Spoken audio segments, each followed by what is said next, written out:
ते पण एक सापडलं मला ते सोन कलर वाला मेरे कपड़ों के नीचे घड़ी करके रखा था।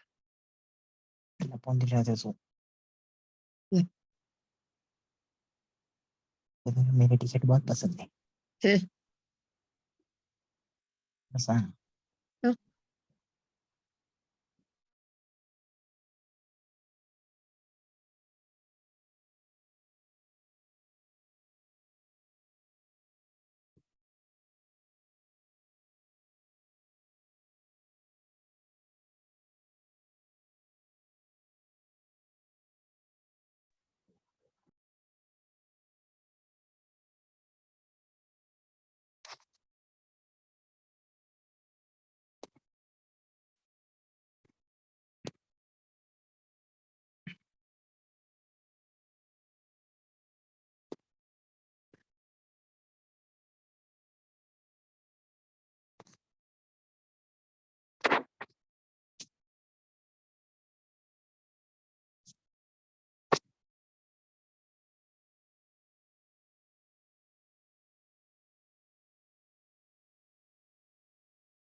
Good afternoon, friends.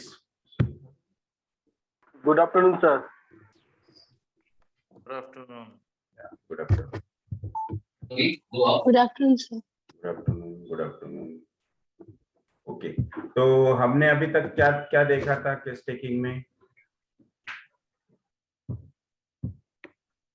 Will, moral, intellect, sensitivity, Yes. religion, conscience, मेरा कसा कळतो तुला? हम्म, nature, खरा कळतो, हम्म. Psychologist Position. कळतो म्हणजे बबुला, हम्म. सिफिलिस पण कळतं।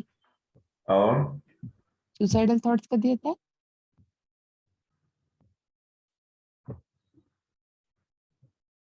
और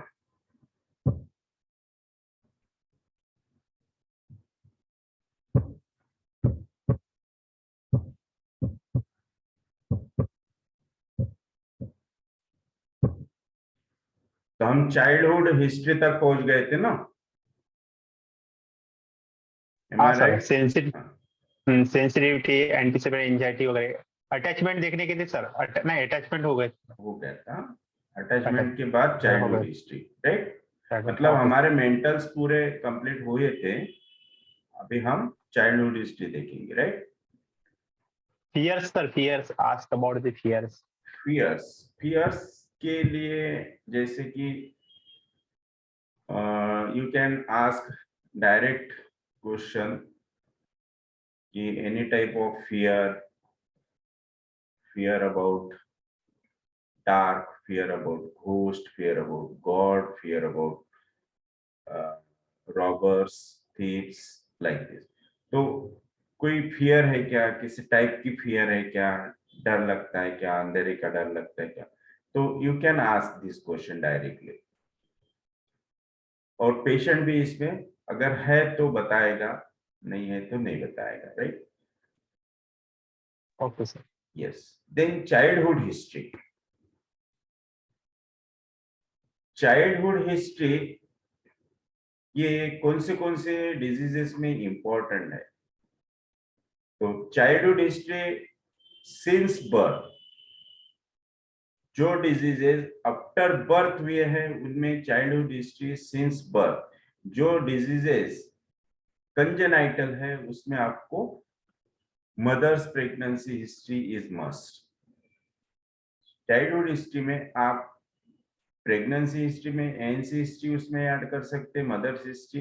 then childhood history since birth, birth किस कैसे हुआ, बर्थ के बाद क्या क्या हुआ। तो उसमें जैसे कि अगर आफ्टर 6 मंथ कुछ डिजीज स्टार्ट हुआ तो 6 मंथ तक की हिस्ट्री आपको एक एक डे की हिस्ट्री लगेगी।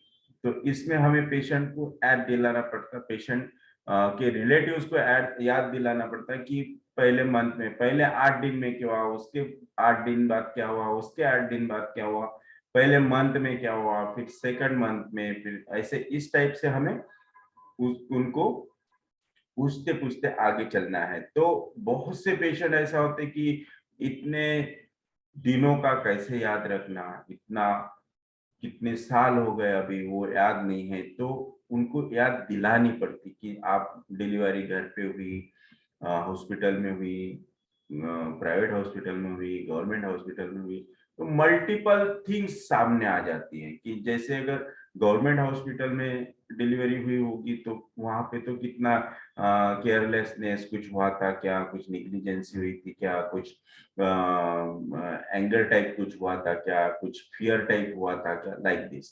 तो इस तरह से हमें बहुत से पॉइंट्स मिल जाते हैं। फिर आफ्टर डिलीवरी जैसे बर्थ हुआ, बर्थ के बाद बेबी को कुछ दिया गया इंजेक्शन, वैक्सीन, उसके बाद क्या हुआ, फीवर आया था क्या, लूज मोशंस हुए थे क्या, कुछ हुआ था क्या, एक एक चीज हमें याद दिलानी पड़ेगी तो बराबर पेशेंट को याद आएगी तो वो बताएगा। लेकिन आप अगर डायरेक्टली पूछते हैं कि क्या हुआ था, तो हो सकता है पेशेंट उस चीज को याद ना कर पाए। इसलिए हमें उसे स्टिमुलेट करते जाना है, डिगिंग करते जाना है। तो childhood history, here one should ask about the whole childhood nature or experiences or interest etc in detail। तो उस बच्चे का जैसे चाइल्डहुड में किस टाइप का नेचर था, जैसे कि बहुत से बच्चे होते हैं बहुत रोते, crying, lot of crying, crying loudly, crying और विपिंग एकदम साइलेंटली, लाइक दिस। और थोड़ी थोड़ी देर में क्राइंग होता है, विपिंग होता है, तो दैट मीन्स वो किस वजह से हो रहा था, क्या क्या करते थे फिर जब भी वो उसका क्राइंग होता था। तो इस तरह से हम उसका नेचर निकाल सकते, चाइल्डहुड नेचर। फिर उस बच्चे के एक्सपीरियंसेस कैसे थे बचपने में, about parents, about family, about friends, about school, about games, जो भी है वो हमें सब लेना है। देन इंटरेस्ट, किस चीज में ज्यादा इंटरेस्ट रखता था, जैसे कि बहुत से बच्चे होते हैं कि जो बच्चों में नहीं खेलते हैं, उनसे जो बड़े होते हैं उनके साथ ही खेलेंगे, उनके साथ ही रहेंगे। कुछ बच्चे होते हैं कि जो हमेशा टॉयज से ही खेलेंगे, बाहर के गेम्स नहीं खेलेंगे। कुछ बच्चे होते हैं जिनको बाहर के आउटडोर गेम्स अच्छे लगते हैं, इंडोर गेम्स अच्छे नहीं लगते हैं। कुछ बच्चे अच्छे ऐसे होते हैं कि पेरेंट्स के साथ अच्छा नहीं लगता उनको, ग्रैंड पेरेंट्स के साथ ही अच्छा लगता है। इस तरह से उनके क्या हैबिट्स, उनके क्या इंटरेस्ट रहे हैं, ये हमें पूछना है, और वो भी डिटेल में। तो इस डिटेल में मतलब ये आपके पास में ही आ गया कि इंटरेस्ट इसमें था, लेकिन वो इंटरेस्ट क्यों डेवलप हुआ, क्यों उनमें वो क्रिएट हुआ, क्यों उस टाइप की डिजायर उनमें आ गई, इसका पॉजिटिव फैक्टर भी आपको लेना है, आपको पूछना है। इस तरह से हमें आगे चलना है चाइल्डहुड हिस्ट्री में। फिर चाइल्डहुड हिस्ट्री में किस किस टाइप के डिजीजेस हुए, कब कब क्या क्या हुआ, कितनी बार एडमिट करना पड़ा, कितनी बार क्या ट्रीटमेंट देनी पड़ी, लाइक दिस। तो हर ट्रीटमेंट का, हर डिजीज का आपको डिटेल में लेना है। तब क्या हुआ था उसका पॉजिटिव फैक्टर भी देखना है। तो ये होगा पॉजिटिव फैक्टर, उस वक्त बच्चे ने क्या क्या, उसकी क्या रिएक्शन आती थी, ये भी हमें पूछना है। अगर कुछ घर में इवेंट्स हुए, स्कूल में इवेंट्स हुए, कुछ बैड इवेंट्स हुए, तो उस वक्त उस बच्चे की क्या रिएक्शंस होती थी, इस तरह से हमें उसकी क्या डिस्पोजिशन होती थी, क्या किस तरह से वो बिहेव करता था, रिएक्ट करता था, किस कैसे उसे लगता था उस पीरियड में, ये सब चीजें हम चाइल्डहुड हिस्ट्री में पूछ सकते हैं। तो इससे वो बातें हमारे सामने आएंगी, वो रूब्रिक्स हमें मिलेंगे जो थ्रो एंड थ्रो है, जो अभी भी उसमें प्रेजेंट है। उस रूब्रिक्स को हमें पिकअप करना है जो थ्रो एंड थ्रो है, that is the genetic traits, yes, his disposition and his reaction। तो इस तरह से हमें चाइल्डहुड हिस्ट्री पूछना है, चाइल्डहुड हिस्ट्री में आगे बढ़ना है। Then try to elicit how the patient is mentally sensitive to, yes। तो मेंटली सेंसिटिव किस बात को थे, किस चीज के लिए वो मेंटली सेंसिटिव थे, जैसे कि बिहेवियर ऑफ अदर्स। अगर उनके साथ किसी ने कुछ भी थोड़ा सा भी उनको कुछ बोल दिया, उनको कोई चीज दिए नहीं, तो उस वक्त उस बच्चे का क्या बिहेवियर रहता था, इस तरह से वो रिएक्ट करता था, बिहेव करता था। सो बिहेवियर ऑफ अदर्स और बिहेवियर ऑफ सेल्फ। तो अदर्स की फिर अदर्स अगर कुछ उनके साथ कोई रूडली बात करता है तो उस वक्त बच्चा किस तरह से रिएक्ट करता है, like this. So rudeness, criticism, reproaches, contradiction, इस टाइप का कुछ है क्या? रिप्रोचेस और sensitive to rudeness, sensitive to criticism, sensitive to rudeness, sensitive to contradiction, इस टाइप का अगर कुछ मिलता है तो हमें उसे लेना है। देन ये बिहेवियर ऑफ अदर्स में, और वही बिहेवियर ऑफ सेल्फ में फिर अगर ऐसा कुछ हुआ तो फिर आपने क्या किया, फिर आपका बिहेवियर कैसा था, that is the behaviour of self. और हमेशा चाइल्डहुड में बहुत से बच्चे आपने देखे होंगे कि अगर बच्चों को आपने सिंपल सी किस किया, पप्पी ले लिया, तो बच्चे एकदम रिवॉल्टिंग हो जाते हैं, पट से गाल पे मार देंगे, है ना, गाल को पोंछ लेंगे। इस टाइप की बिहेवियर्स हमें उस चाइल्डहुड से निकालना है।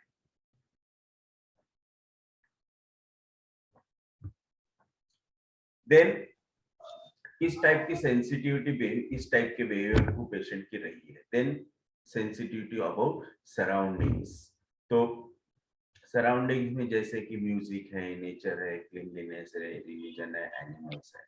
तो सराउंडिंग्स में sensitive to which things, what types of things, जैसे म्यूजिक है तो म्यूजिक, इनको बचपन से म्यूजिक कैसा पसंद है, loud, silent music, instrumental music, किस टाइप का म्यूजिक पसंद है। देन नेचर, नेचर किस टाइप का चाहिए, जैसे कि बहुत से पेशेंट्स बचपन से उनको ग्रीनरी बहुत पेशेंट लाइक्स करते हैं, क्लीनलीनेस बहुत लाइक्स करते हैं, रिलीजियस थिंग्स जैसे कि छोटे बच्चे हैं।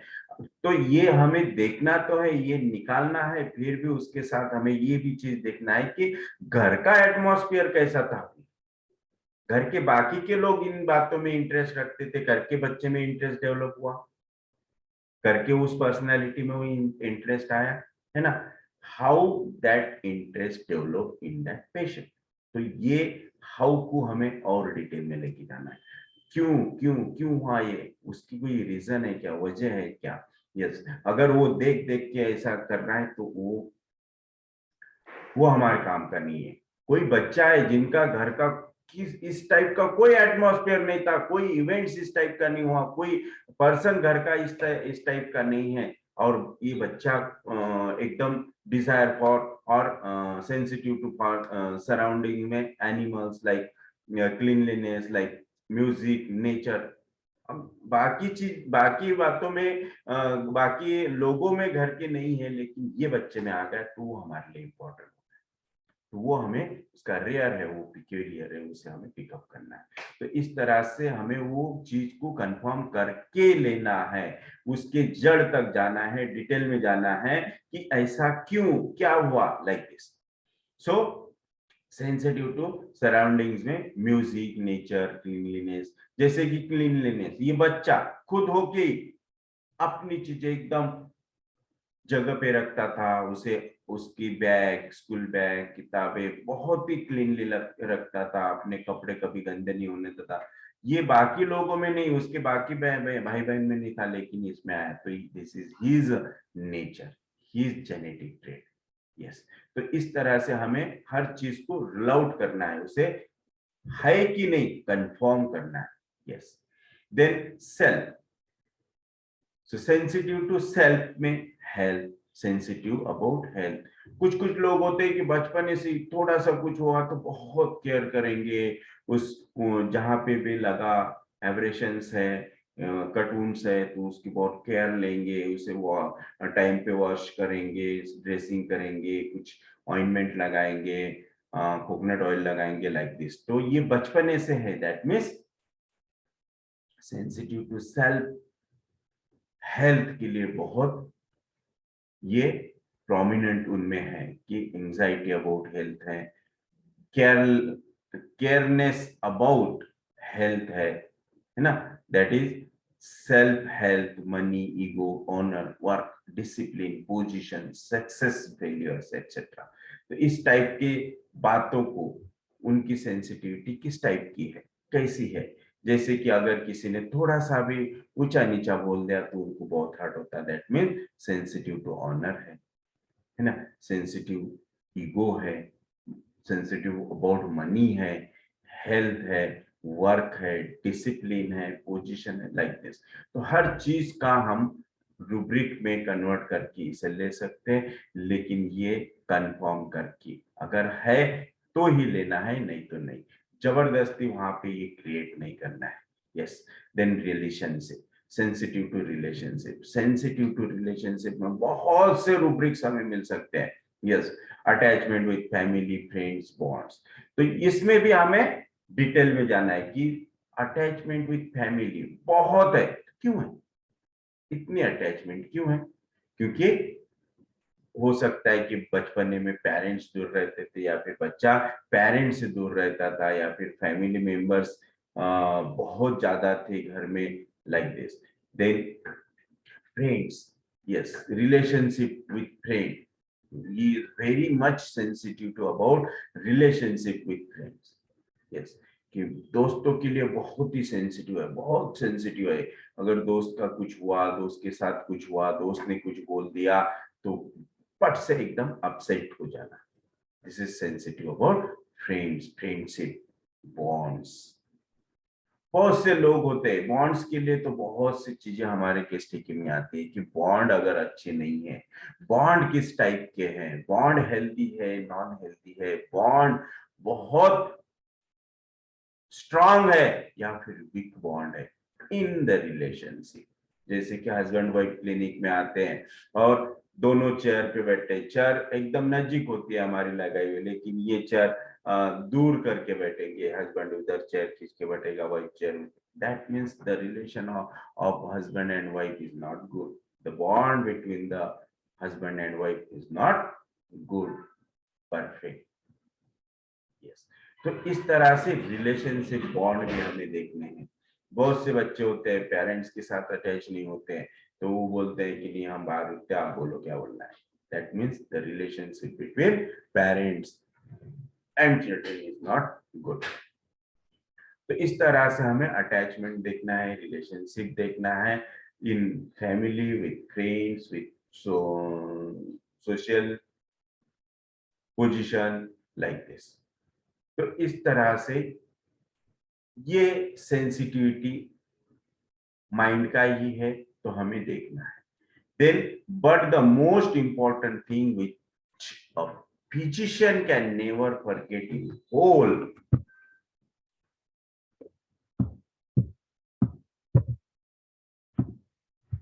whole case in the cause of the disease, that is elements from which should be elicited by skillful conversation with the patient. Yes, तो अगर आपको एलिमेंट्स फ्रॉम चाहिए तो आपको जैसे बोला मैंने कि सिंस चाइल्डहुड क्या क्या हुआ, क्या क्या हुआ, किस टाइप से हुआ। अगर एक्यूट केस है तो एलिमेंट्स फ्रॉम पॉजिटिव फैक्टर निकालना बहुत आसान है, इजी है। लेकिन वही क्रॉनिक डिजीज है तो उसमें एलिमेंट्स फ्रॉम तो मिल जाता है, हमें पॉजिटिव फैक्टर मिल जाता है, तो फिर वो पॉजिटिव फैक्टर लेना है कि वहां पे उसका डिल्यूजन इल्यूजन लेना है, कि वहां पे उसका डिस्पोजिशन लेना है, कि रिएक्शन लेना है, डिपेंड करता है। यस, क्रॉनिक डिजीज में मोस्टली हम एलिमेंट फ्रॉम नहीं लेते हैं, लेकिन वही एक्यूट में ये मेन इंपॉर्टेंट रूब्रिक बन जाता है प्रिस्क्रिप्शन के लिए। Yes, so both the most important thing which a physician can never forget in whole case of the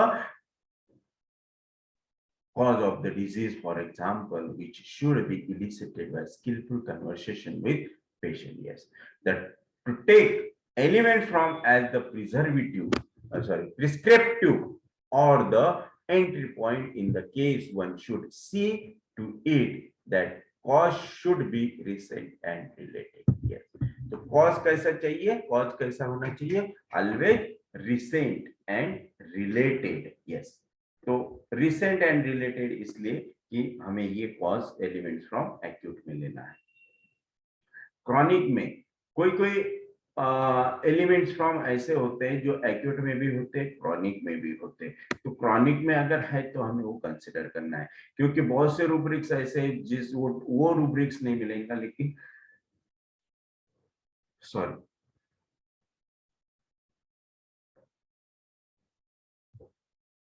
उसके लिए एलिमेंट्स फ्रॉम ही लेना पड़ता है। जैसे कि एंगर वेक्जेशन, तो यहाँ पे आपको एलिमेंट्स फ्रॉम एंगर वेक्जेशन, अगर कुछ एंगर से ही हुआ है, एंगर बार बार हो रहा है, तो वहां पे एलिमेंट फ्रॉम एंगर वेक्सेशन ही आएगा। तो इस तरह से कुछ रूब्रिक एलिमेंट फ्रॉम भी क्रॉनिक में लेने होते हैं। To take element from as the prescriptive or the entry point in the case, one should see to it that cause should be recent and related. Yes. तो यहाँ तक क्या समझ में आया, क्या किस तरह से आप देख रहे हैं, कौन शेयर करेगा? आप अनम्यूट करके कुछ बोल सकते हैं, शेयर कर सकते हैं। यस,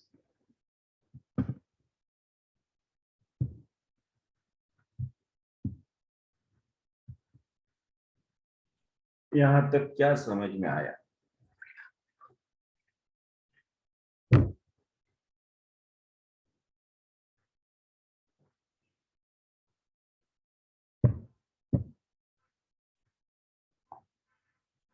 कौन शेयर करेगा?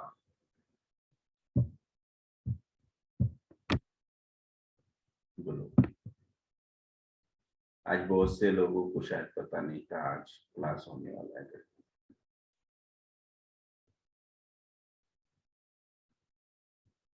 आज एकदम सन्नाटा है, कोई कुछ नहीं बोल रहा है। अच्छा, मैंने म्यूट करके रखा है, अनम्यूट हो नहीं रहा है क्या आपकी तरफ से, उधर से?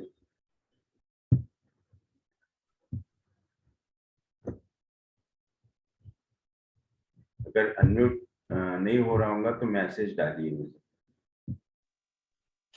हो रहा है सर। हो रहा है? फिर जी सर। बोलिए। यस, फिर बोलिए। कोई यहाँ तक समझ में आया नहीं आया? जी सर, समझ में तो आ रहा है। अच्छा सर, अभी आपने कहा कि कुछ कभी कभी कुछ ऐसा केस होता है जिसमें हमको एलिमेंट फ्रॉम लेना पड़ता है, यस। जैसे कि एंगर वेक्सेशन। तो हम लोग जानते नहीं थे, एक जानकारी तो मिल गई सर, लेकिन कैसे जानेंगे किस केस में लेना है?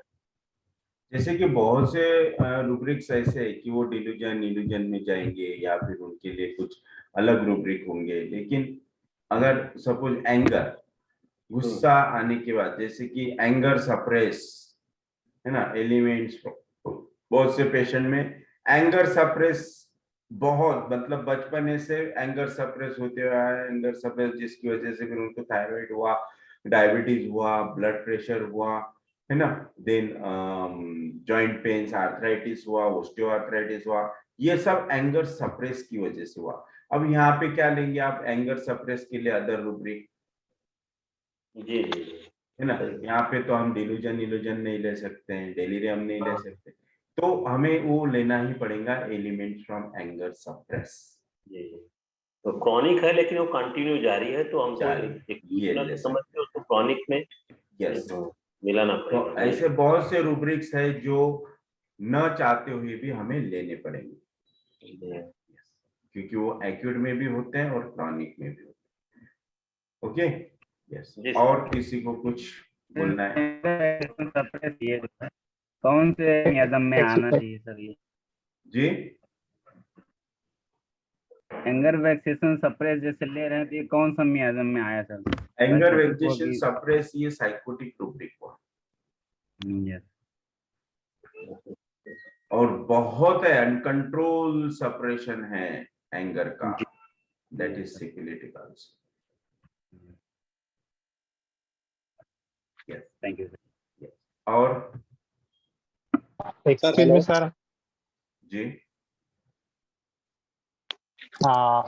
एक्चुअली सर, जो छोटे बच्चों को लेकर जैसे किसिंग वगैरह करते हैं तो वो गाल पोंछ लेते हैं, उनको क्या रूब्रिक लेंगे सर?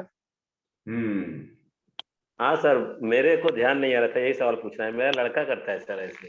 अच्छा, क्या लेंगे आप बताओ, सोचो जरा। हाँ, किस एवर्सन, मतलब वो नहीं चाहता आप मेरे को टच किस करो, लेकिन एवर्जन केयर से। तो स्ट्रॉन्ग है। एवर्जन फॉर किसेस रूब्रिक है क्या? नहीं sir. Okay, then aversion for cares and caresses, ये रूब्रिक मिल जाएगा आपको, राइट? और क्या लेंगे?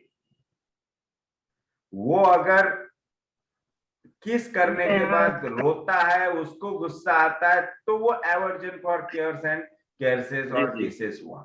लेकिन वो हाथ से पोंछ रहा है, हाँ, है ना, हाथ से जी, गाल जी। को साफ कर रहा है, जैसे आपने हाँ। खींच लिया। ये इसको हाँ, क्या हाँ। कहेंगे? ये तो अलग प्रोसेस हो गई ना।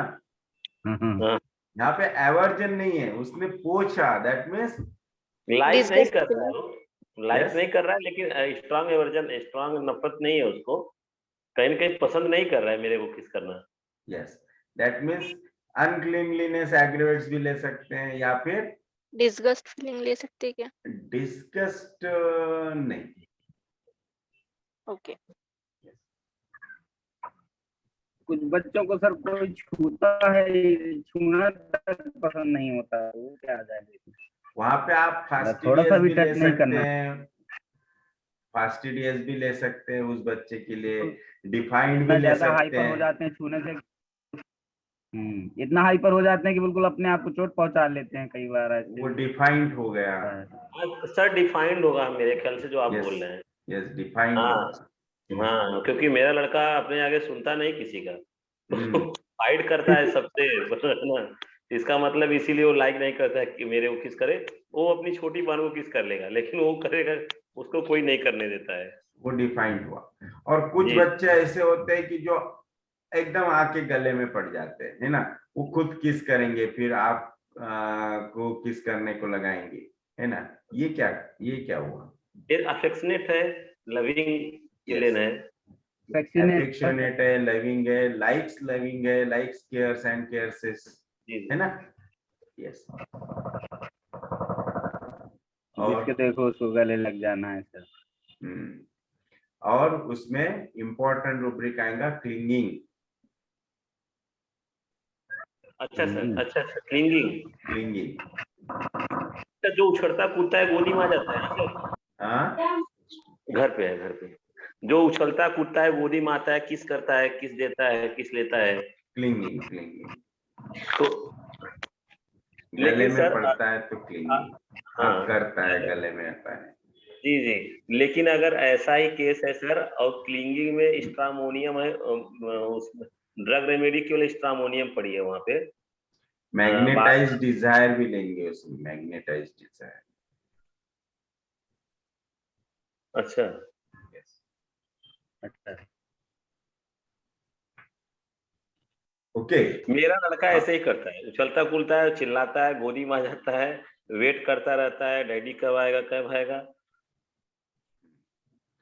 तो इट इज बट नेचुरल।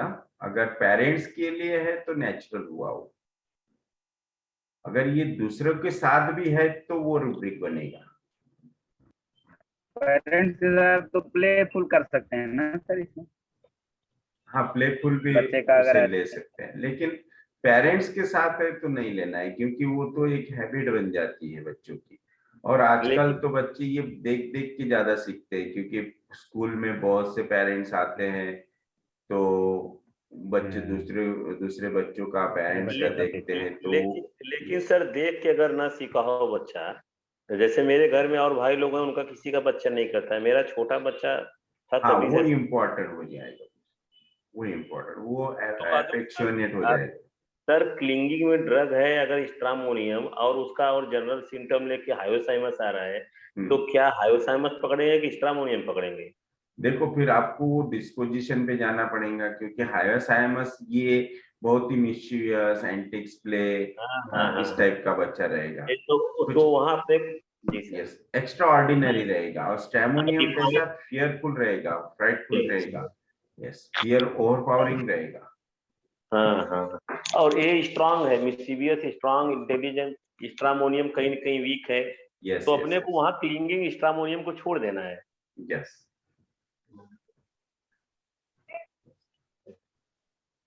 तो आगे चले। जी sir. But the most important thing ये हो गया क्या? हाँ, but the most important thing which a physician can never forget in whole case is the cause of the disease, that is element from which should be elicited by skillful conversation with the patient. To take element from as the prescriptive or The entry point in the case one should see it to it that cause should be recent and related. That means for acute case.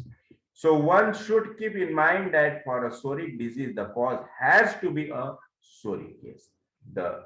In psoric cases, the cause has to be psoric.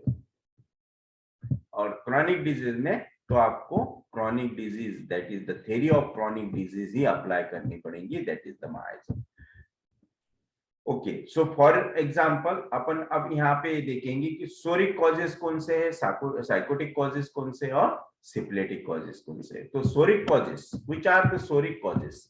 That is irritability, anger, hurt, mild grief, anxiety, worry, anticipation, angry when oblique to answer, that is iota, sensitivity, rudeness, criticism, neglect, external impression, disharmony, quarrels, joy, light, noise, music, odor, touch and pain. This is sensitivity due to, yes. And aorta, anger when oblique to answer. Aorta में कुछ 7 remedies है, लेकिन aorta आपको only acute cases में, that is सोरिक causes में ही consider करना है, chronic में नहीं. ओके, क्योंकि it is pure सोरिक acute symptom. तो इस टाइप के सोरिक कॉजेस हमें देखना है कि कहीं हर्ट हुआ है क्या, एंगर है क्या, माइल्ड है, ग्रीफ है, यस, एंजाइटी वरी और एंटिसिपेशन है. तो इस तरह से सोरिक कॉजेस हो जाएंगे. सर ग्रीफ और सैडनेस में क्या अंतर है सर? ग्रीफ, जी सर, ग्रीफ और सैडनेस में. और सैडनेस मतलब नर्वसनेस, और ग्रीफ मतलब दुख. जो बहुत से लोग ग्रीफ होता है लेकिन दिखाते नहीं है, वो अंदर ही होता है, राइट.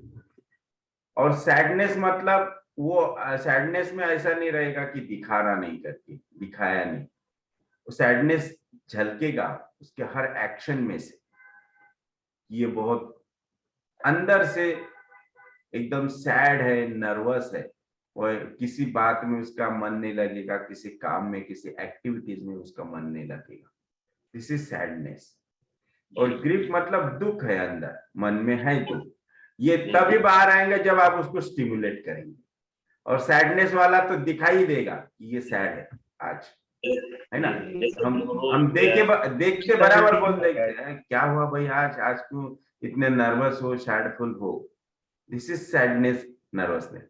और ग्रीफ बोले तो पूछना पड़ेगा, बताओ क्या ग्रीफ है, क्या हुआ था. यस जी. Then anxiety, worry, anticipation. Yes, anxiety चिंता, किस बात की चिंता है. Anger when oblique to answer, ये तो समझ में आया ना. Yes. Then for a psychotic illness in a patient the cause has to be psychotic. Yes. तो साइकोटिक में कॉज साइकोटिक होना चाहिए, सोरा में सोरिक होना चाहिए, सिप्लेटिक में सिप्लेटिक होना चाहिए. तो साइकोटिक कॉजेस कौन से होते हैं? जैसे कि sensitive to slow and stressful prolong grief, anger, like vexation, stress, brooding, disappointment in love. Yes, brooding मतलब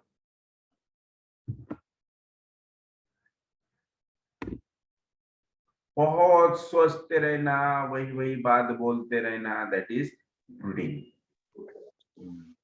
Disappointment in love. Yes. And anger, suppress, mortification after long domination. Nursing the sick, grief from loss of memory, grief from loss of money, position, loved ones, business cares, house cares, etc. So grief है from loss of money, position, loved ones. These are all psychotic causes. And similarly, if the patient is in syphilitic disease, the cause has to be syphilitic. For example, syphilitic causes, तो जैसे कि violent, strong and destructiveness, sudden. shock, insult, humiliation, abusement, honor, unde, sudden anger, rage, fright, panic, strong anger, suppress, sudden loss of loved ones, sudden joy, sudden loss of business, money, prestige, drugs, and suppressions in general, physical trauma. This is all is psychotic causes.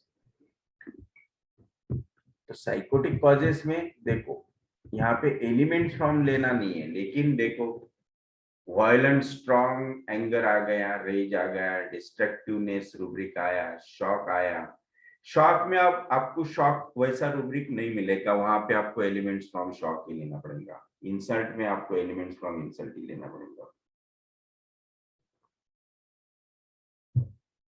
Humiliation में elements from humiliation, abusement, honour wounded आपको rubric मिल जाएगा direct, sudden anger rage मिल जाएगा, fright panic मिल जाएगा, strong anger suppress elements from ही लेना पड़ेगा, sudden loss of loved ones आपको एलिमेंट्स फ्रॉम लेना पड़ेगा, सडन जॉय एलिमेंट्स फ्रॉम लेना पड़ेगा। तो इस तरह से हम क्रॉनिक में भी कहीं कहीं जब डायरेक्ट रूब्रिक नहीं होता है तो हमें एलिमेंट्स फ्रॉम लेना पड़ता है, लेकिन वो भी अगर प्रोमिनेंट है, कंफर्म करने के बाद मिला है तो ही लेना है, अदरवाइज नो। सॉरी, इन सिफिलिटिक केसेस में, तो साइकोटिक केसेस में भी ये आएगा, लेकिन सिफिलिटिक केसेस में भी बहुत जगह पे आपको एलिमेंट्स फ्रॉम ले सकते हैं, या फिर इसके बजाय आप डिल्यूजन इल्यूजन ले सकते हैं, जैसे कि delusion humiliation, delusion insult, yes, delusion abusement. तो सर ह्यूमिलिएशन एक्सप्लेन करके बताइए। ह्यूमिलिएशन ह्यूमिलिएशन करना, मॉर्टिफिकेशन करना, चैग्रिन, ये एक रूब्रिक है, चैग्रिन, ह्यूमिलिएशन, मॉर्टिफिकेशन। ह्यूमिलेट करना कि जैसे कि कोई पर्सन है जो अपने वाइफ को बार बार गालियां देता है, उस पे शक करता है ना, उसके लिए सस्पिशियस है, सस्पिशियस होने के बाद उसे बार बार वो बात को लेके टॉर्चर करता है, दैट इज ह्यूमिलिएशन, है ना। ह्यूमन के जैसी ट्रीटमेंट नहीं करना, दैट इज ह्यूमिलिएशन। समझ में आया? Thank you sir. Yes. Hello. हाँ, यस सर, ये sudden loss of love one और ओवरी रिलेटेड कोरिलेशन है क्या सर? हाँ, आएगा sudden loss of loved once, लेकिन वो लव्ड वंस कौन होना चाहिए, जैसे कि चाइल्ड, पेट डॉग, पेट कैट, लाइक सर उसको रूब्रिक में कैसे कन्वर्ट करेंगे सर? वो तो रूब्रिक है ही नहीं उसमें। ये रूब्रिक अगर आपको नहीं मिल रहा है कि सडन लॉस तो है, लेकिन किस टाइप का है, जैसे कि अगर छोटा भाई बहन जिसकी डेथ हुई, sudden loss of loved once, तो लॉस ऑफ लव्ड वंस ये रूब्रिक मिल जाएगा आपको।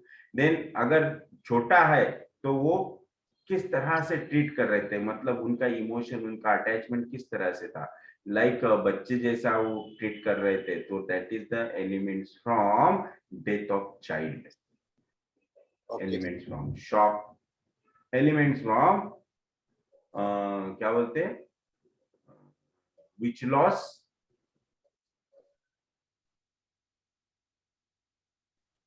कौन बोलेगा? बहुत अच्छा रूब्रिक है। यस, नीलोफर बताओ। बच्चे का लॉस होता है तो कौन सा लॉस बोलते हैं उसको?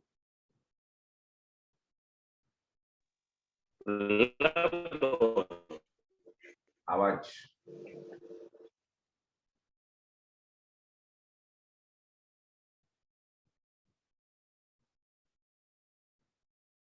बोलो, मुझे याद नहीं आ रहा है, बोलो। Sir death of loved one नहीं बोल सकते क्या उसको?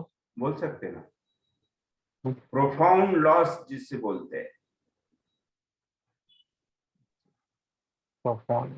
Okay sir. हाँ, रूब्रिक है ना, यस। हाँ तो इस तरह से हम ओवरीज के, मोस्टली ओवरीज के लिए ये रूब्रिक्स आएंगे, ओवरीज का अगर कुछ होता है। यस, और कोई? सर पीसीओडी तो साइकोटिक है, उसका क्या कॉज रहेगा?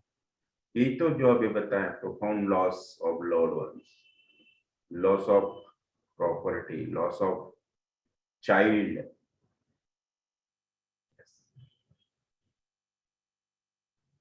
Profound loss of property, property वो किसे मानते हैं? फिजिकल, और जैसे कि बच्चों को ही प्रॉपर्टी मानते हैं, तो ovaries will affect.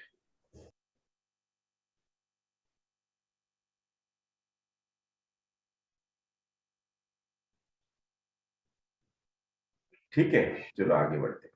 But one should keep in mind that if patient gives you any history of any cause for his illness, ill health in past, so one should correlate it with the disease miasmatically. Yes, if miasm has bloomed, then the cause is not important. बहुत अच्छा लिखा है footnote 120 में, और sir ने भी बहुत अच्छी तरह से इसे एक्सप्लेन किया है। But one should keep in mind that if patient gives you any history of any cause, तो हिस्ट्री इसीलिए तो हम लेते हैं ना कि कोई पॉजिटिव फैक्टर हमें मिलता है।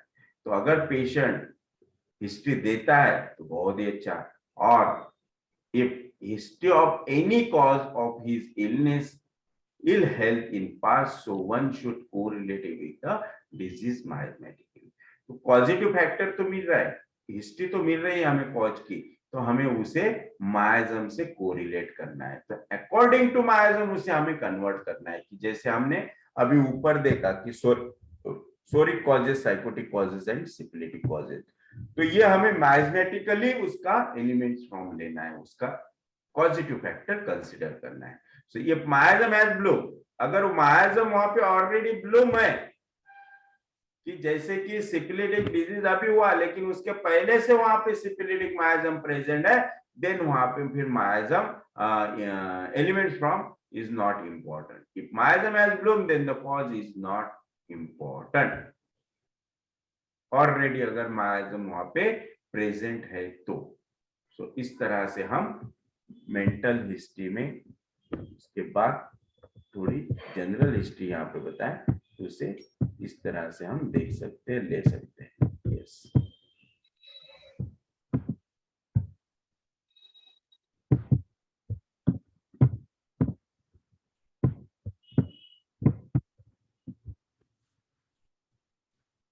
Yes Vrishali. Sir, if miasm has bloomed, then causative factor is not important. That's like example doon fungal disease.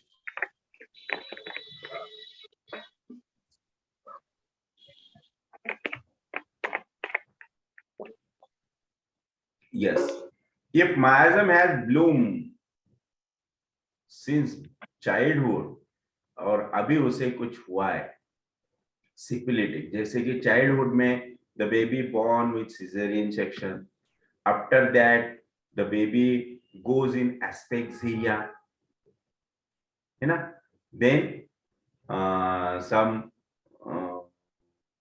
like syphilitic problems, जैसे कि एस्पिक्सिया के बाद क्या क्या हो सकता बेबी में?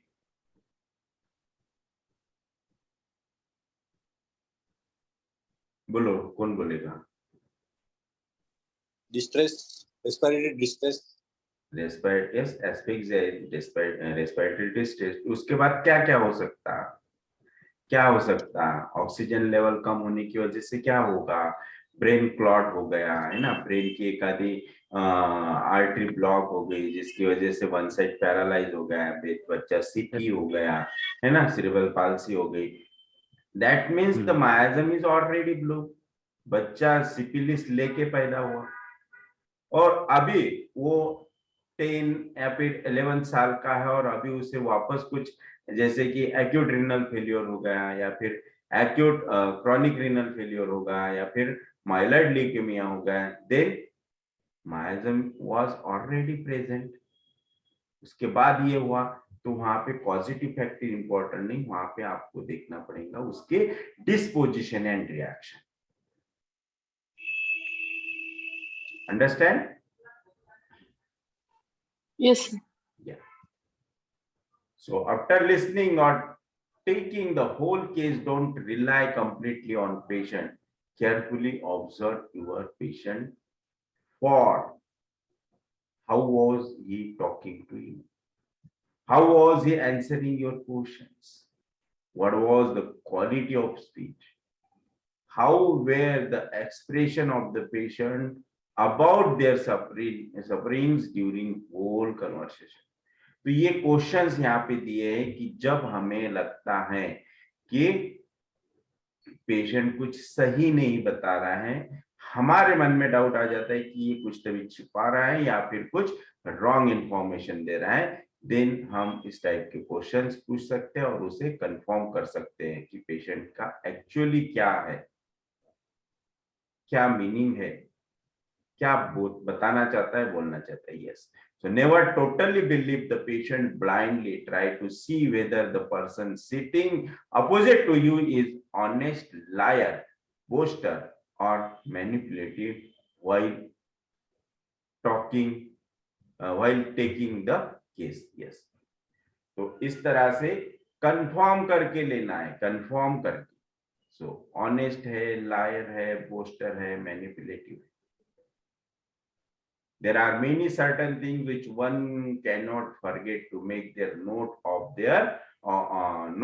while taking the case themselves about the patient by the physician. Yes, for example, jesting, affectionate, affectation. Yes, affectation, that is artificial behavior. So affectation आज तक किसी ने लिया रूब्रिक?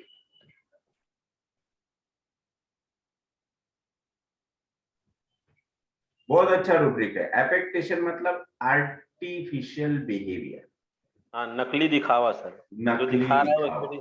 यस, लेकिन लिया थी सर, समझ में नहीं आया।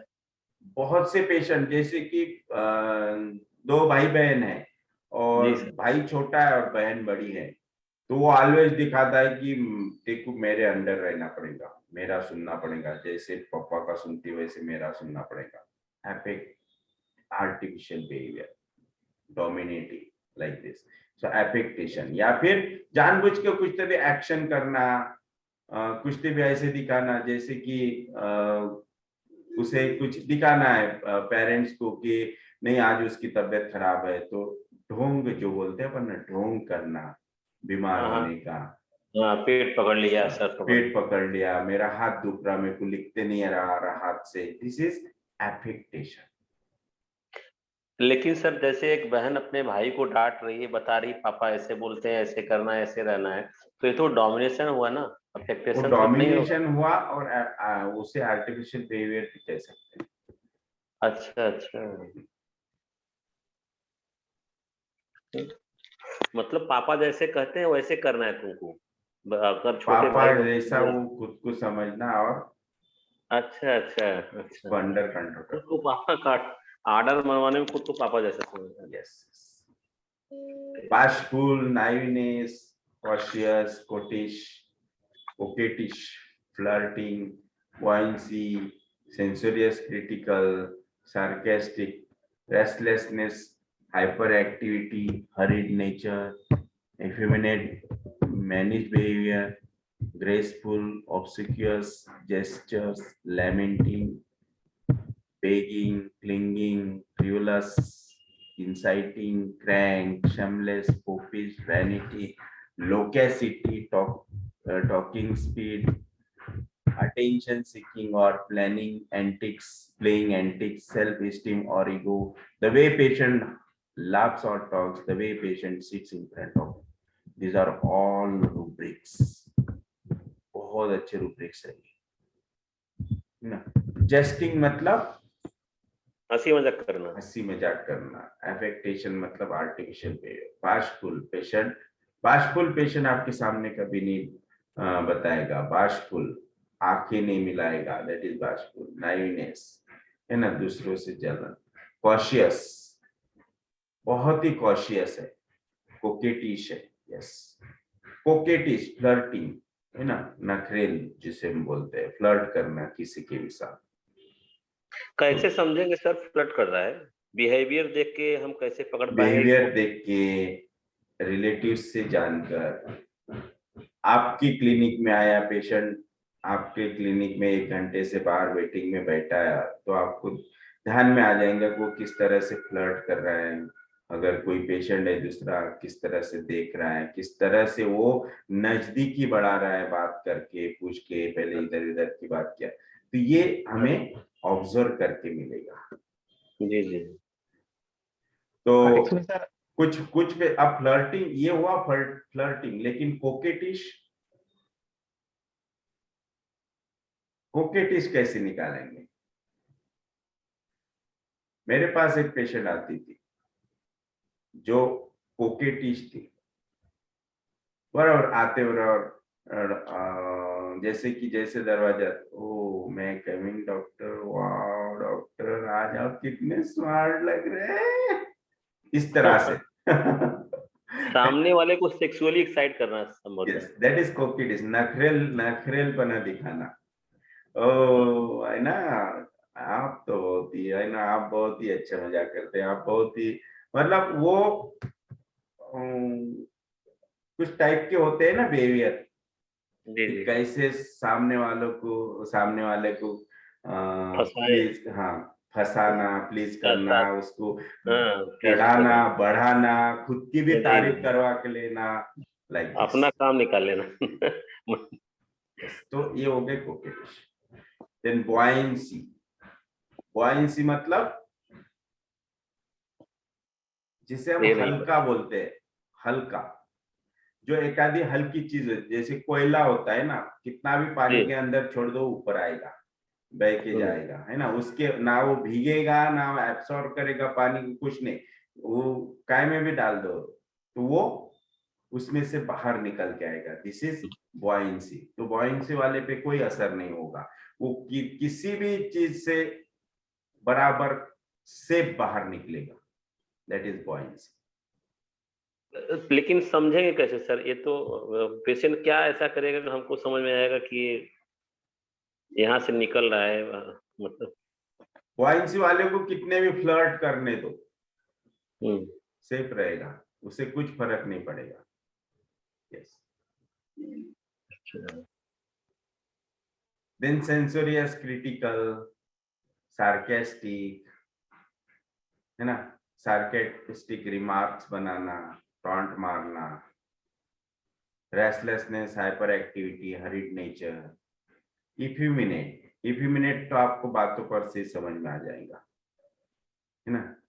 और गर्ल्स में, लेडीज में मैनिश हैबिट्स, मैनिश बिहेवियर, ग्रेसफुल है, बहुत ही अच्छा है, बहुत ही अच्छी टॉकिंग है, ऑलवेज आपको ऐसा लगता है कि ये पर्सन आए कि आप भी प्लीज हो जाते, खुश हो जाते, अच्छा लगता है कि वो पर्सन आए, तो पूरा क्लाइमेट उसकी वजह से प्लीजेंट हो जाता है, फ्रेंडली हो जाता है, दैट इज ग्रेसफुल। ऑब्सिक्यूअस, है ना, कि इसकी उसकी चुगली निकालना, ऑब्सिक्यूअस नहीं, ऑब्सिक्यूअस मतलब वो तो स्लेंडर डिस्पोजिशन है। हाँ, सर स्लेंडर डिस्पोजिशन हुआ वो। जी जी। यस, मतलब स्लेंडर भी नहीं, उसे ये बोल सकते हैं अपन कि इतना रिस्पेक्ट देना, इतना out of control, that is obsequious, कि हर किसी के आगे झुक जाना, वो चमचे लोग होते हैं ना जी, that type of nature, ऑब्सिक्यूअस।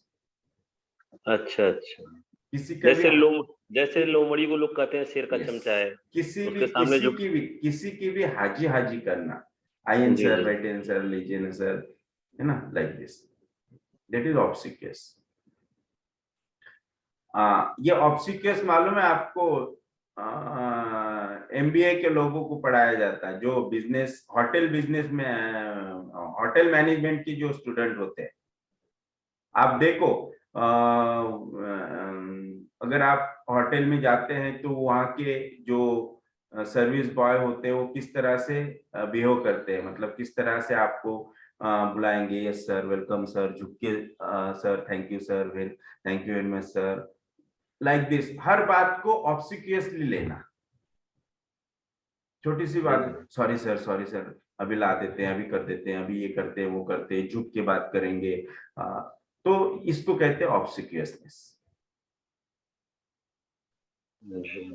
Gestures, yes, gestures making,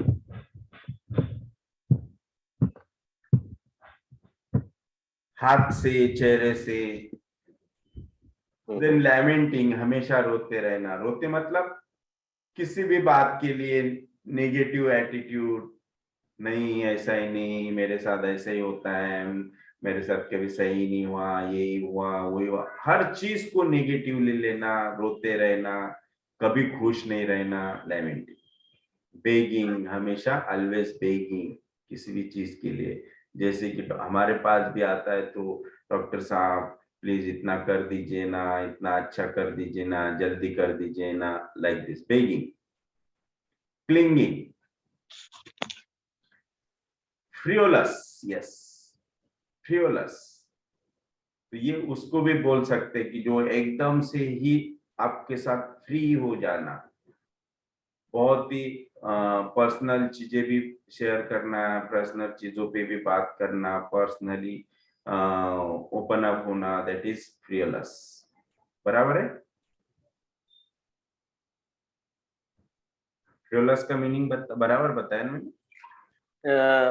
frivolous sir बिंदास, एकदम कोई Yes, टेंशन नहीं, कोई टेंशन एकदम बंदा बिंदास, ज्यादा रिस्पॉन्सिबिलिटी नहीं, मस्त बिंदास करने वाला, मनमौजी जिसको बोलते हैं, मनमौजी, किसी बात का टेंशन नहीं, किसी बात का कुछ लेना देना नहीं। जैसे कि सिंगल गर्ल है, 4-5 बॉयज में लेके कहीं पे भी निकल जा रहे हैं, कहीं पे भी खेलने रही है, बॉयज के जैसा बिहेव कर रही है उनके साथ, लाइक दिस, फ्रियोलस नेचर। कोई उसे किसी भी बात का कोई भी टेंशन नहीं कि कोई देखेगा, कोई कुछ बोलेगा, नो, दैट इज फ्रियोलस। मन में आया वो किया।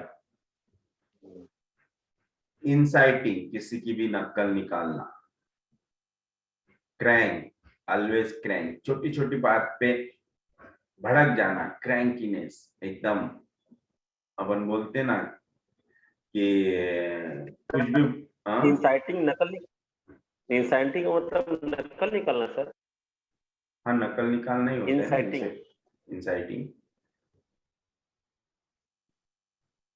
और मिमिक्री किसको कहते हैं सर? नकल निकालना, नकल निकालना और मिमिक्री एक ही हो गया, इमिटेशन, मिमिक्री सर, एक ही हो गया, रूब्रिक उसके लिए एक ही है। Mimicry, inciting. जैसे कि अगर बच्चा घर पे आके टीचर की एक्शन करता है, टीचर के जैसे बात करता है, टीचर की जैसे दीवार पे जाके लिखता है ब्लैक बोर्ड समझ के, दैट इज इंसाइटिंग ना। एम आई राइट?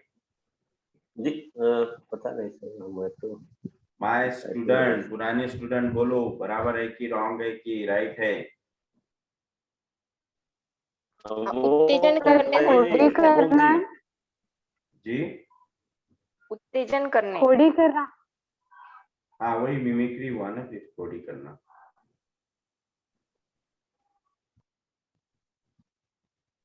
किंवा एखाद्याला चिडवणे, नहीं, दोनों में रूब्रिक अलग सर अलग है सर। इंसाइट मतलब भड़काना होता है ना? उकसाना। हाँ, उकसाना। उकसाना। और मिमिक्री अलग होता है, इमिटेशन, मिमिक्री कहते हैं। Imitation, right, that is imitation. Yes, imitation means mimicry करना, एक्टिंग करना, एक्शन करना किसी की भी। इंसाइटिंग मतलब उकसाना, सामने वाले का नकल होता है। यस, इंसाइटिंग मतलब उकसाना, है ना। बहुत जैसे कि बहुत से घरों में होता है कि जानबूझ के सासू कुछ ना कुछ करेगी ताकि बहू को गुस्सा आए और वो कुछ बोले, इंसाइटिंग। या फिर बहू ऐसी करती है कि सास ने कुछ ना कुछ बोलना और झगड़ा करना, दैट इज इंसाइटिंग नेचर। जानबूझ के कुछ तभी ऐसे करना और हस्बैंड ने कुछ बोलने को होना, फिर मैं देखती, like this. So inciting. Sir ताजा ताजा उदाहरण सर जैसे अमेरिका सबको इंसाइट कर रहा है दुनिया में। Yes yes, that is insight. Sir हमें भी कभी इंसाइट करना पड़ता है पेशेंट को, जैसे हिस्ट्री देते वक्त? No, that is not inciting. हाँ सही। That is not inciting. Patient आपको इंसाइट कर सकता है, पेशेंट आपको इंसाइट कर सकता है कि डॉक्टर ने कुछ मेरे को बोलना, फिर मैं देखता, है ना। Thank then crank, then shameless. Yes, अब शेमलेस कैसा लेंगे?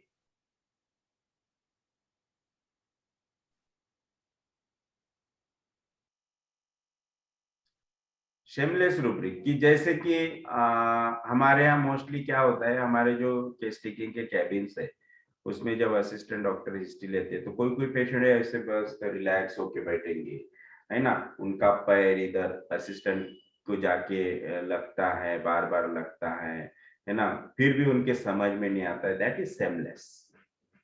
कोई पेशेंट ऐसे मेरे कैबिन में 4-5 असिस्टेंट्स डॉक्टर्स होते हैं, तो पेशेंट एकदम से पैंट नीचे करके या फिर लेडीज है तो कपड़े ऊपर करके एकदम से बता देगी कि यहाँ पे खुजली आती है, ये स्पॉट है।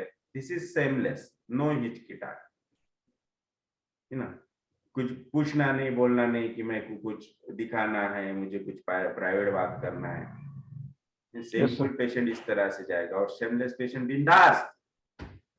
यस, ये होता है shamelessness. Foppish, foppish, dandy, elegant, elegant. तो इसमें 3 मीनिंग होते हैं फोपिश, इलिगेंट और डैंडी में। जैसे कि कोई पेशेंट होते हैं जो बड़ी बड़ी बातें करते हैं, दैट इज दिखावा, मैं ये हूं, मैं वो हूं, मैं ये हूं, मेरे पास एक्स्ट्रावेगेंट। यस, एक्स्ट्रावेगेंट लाइफ, तो दैट इज फोपिश। कुछ लोग ऐसे कपड़ों से दिखाते हैं कि I am very rich, I am वो एक्सक्लूसिव पर्सन हूं मैं, मेरे साथ ऐसे नहीं आना, है ना, दैट एलिगेंटनेस। हाँ, फ्लैम्बॉयंट बोलेंगे उनको। Yes, that is elegantness. Elegant है बहुत ही, उनके लैंग्वेज में भी ऐसे एकदम जो प्योर, अगर मराठी बात करता है तो प्योर मराठी ऐसे वर्ड आएंगे भारी भारी कि वो समझने में मुश्किल हो जाती है। हिंदी में भी इतनी इतनी बहुत ही स्टैंडर्ड की हिंदी, इंग्लिश बोलेंगे तो एकदम फ्लुएंट, दैट इज एलिगेंटनेस। और जो डैंडी होते हैं तो बहुत सारे गहने, सोना वोना, गले में चैन बहुत बड़ी, है ना, लाइक दिस, तो ये होता है डैंडी। तो ये 3 रूब्रिक मिला के एक रूब्रिक है फोपिश, एलिगेंट एंड डैंडी। तो ये 3 टाइप के पर्सनैलिटी को ये रूब्रिक आप ले सकते हैं। वैनिटी, जिनको बहुत ही पसंद आता है तारीफ करना, तारीफ करवा के लेना, अच्छा बोलना, दैट इज वैनिटी। वेनरेशन भी उसको बोलते हैं, जो वेनरेशन ये आउट ऑफ कंट्रोल हो गया, वैनिटी ये साइकोटिक हो गया। लोकेसिटी, टॉकिंग स्पीड, स्पीड कैसी है टॉकिंग की, बहुत बहुत ही स्लो है तो साइकोटिक। बहुत ही बड़े बड़े बॉम्बास्टिंग है, बड़े बड़े वर्ड ऐसे बॉम्ब डाल रहे तो वो हो गया साइकोटिक। एकदम फास्ट स्पीड है तो सिफिलिटिक, कुछ समझ में नहीं आ रहा है, इतने फास्ट बोल के चलेगा, that is syphilitic. Attention seeking और प्लेइंग एंटिक्स, तो प्लेइंग एंटिक्स इसीलिए होता है कि अटेंशन सीकिंग, मेरे तरफ ध्यान, I am the attraction of all people, तो अट्रैक्शन क्रिएट करना खुद का, that is the attention seeking. कुछ तभी ऐसे करना कि लोगों ने उससे देखने को ना।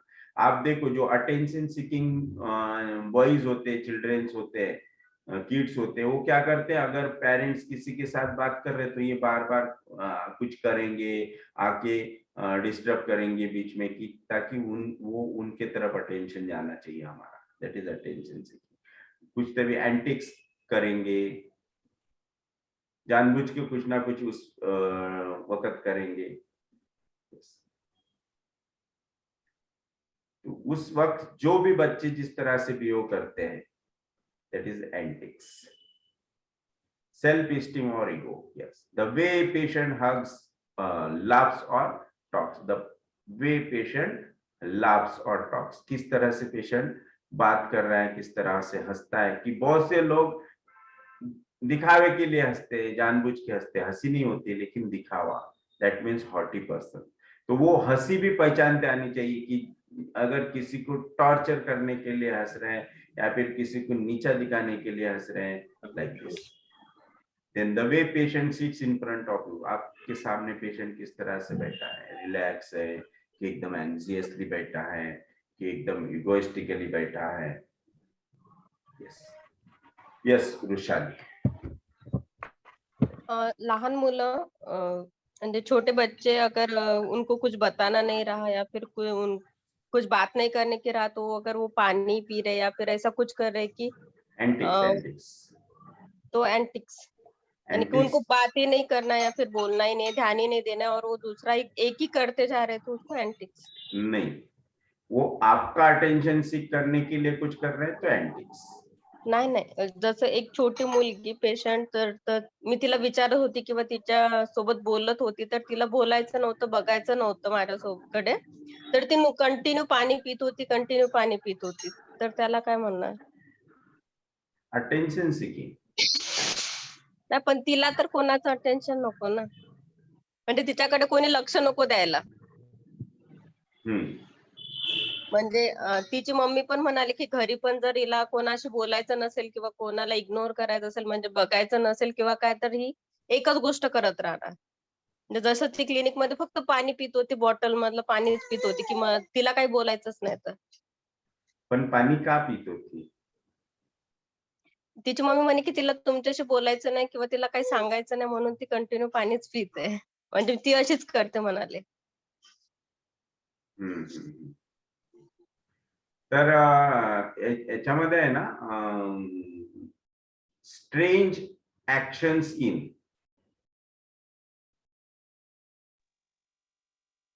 या टाइपची रुब्रिक तुम्हाला बघावं लागते.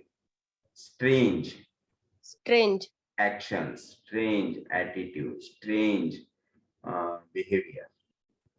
Yes. Thank you.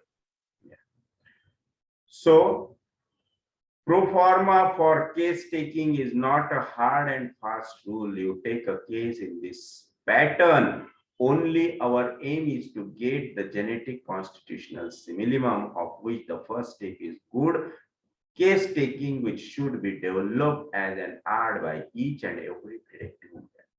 So देखो सर ने लास्ट में क्या कहा है कि ये कोई प्रोफॉर्मा नहीं है केस टेकिंग का।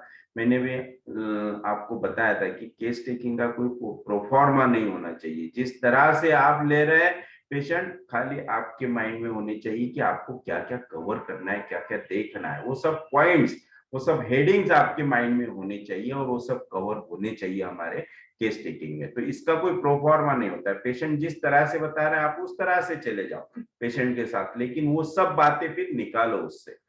यस, तो ये डिपेंड करता है हमारे आर्ट पे कि हम किस तरह से केस ले रहे हैं, किस तरह से पॉइंट हमारे हमें जो जो चाहिए वो कवर अप कर रहे हैं। सो और हमारा जो मेन सक्सेस है, जो प्रिस्क्रिप्शन जीसीएस हम देते हैं, वो पूरा डिपेंड होता है हमारे केस टेकिंग। तो अगर आपकी केस टेकिंग वेल डेवलप है, गुड है, डिटेल है और हर वो पॉइंट उसमें कवर हो रहा है, तो आपकी राइट रेमेडी वहां से मिस हो ही नहीं सकती। यस, तो इस तरह से ये केस टेकिंग का पार्ट यहाँ कंप्लीट हो जाता है। केस टेकिंग में अगर किसी को कोई भी प्रॉब्लम है तो वो यहाँ पे पूछ सकते हैं, शेयर कर सकते हैं, या फिर कोई किसी ने अगर अपना कुछ इसमें कुछ डेवलप किया है कि सर केस टेकिंग में ये भी होना चाहिए, ये भी पॉइंट इस तरह से हम पूछ सकते हैं, तो वो भी वहाँ यहाँ पे वो बता सकते हैं। यस पायल। मंथ बेबी किंवा 7th मंथ चं बेबी असलं, त्याला जर कुठला कंप्लेंट असलं जसं ॲब्डोमिनल कोलिक किंवा एलिमेंट फॉर्म काय घेणार? मोस्टली जे ॲब्डोमिनल कोलिक्स असतात, जे ॲब्डोमिनल अमिबियासिस असते किंवा आपलं काय ते intestinal, which disease recurrently जो होता है? Intussusception. No, no. IBS. Intussusception recurrently नहीं होते हैं. IBS, irritable bowel syndrome. अब देखो irritable bowel syndrome में ही नाम आ गया irritability. Irritability of the intestine. तो उसका मेंटल रीजन भी वही है, एंगर, इरिटेबिलिटी, और mostly on the family members. Okay, so तर मदर पासून मग घ्यावं लागेल का ते causes? Yes, family members, not only mother. Left side असेल तर मदर, राइट साइड असेल तर फादर, आणि होल ॲब्डोमेन असेल तर whole family, members of whole family. तो mostly abdominal colic of any type having the most important causative factor is anger, irritability on family. Yes. Okay sir, thank you. Excuse me sir, jesting और VT में क्या फर्क है sir? Jesting, it is a psychotic और सोरिक भी हो सकता है. जैसे कि सोरिक कैसा कि टाइम देख के बोलना, बराबर मतलब बोलता नहीं और बराबर पॉइंट टू पॉइंट बोल देना इज सोरिक. और हमेशा छोटी छोटी बातों पे चुटकुली बनाना, जेस्टिंग करना, हर बात का कुछ ना कुछ मजाकी मूड में लेना, मजाक करना is jesting. Witty, that is कोई भी वर्ड खाली नहीं जाने देना, हर वर्ड का आंसर, हर वर्ड पे question is witty.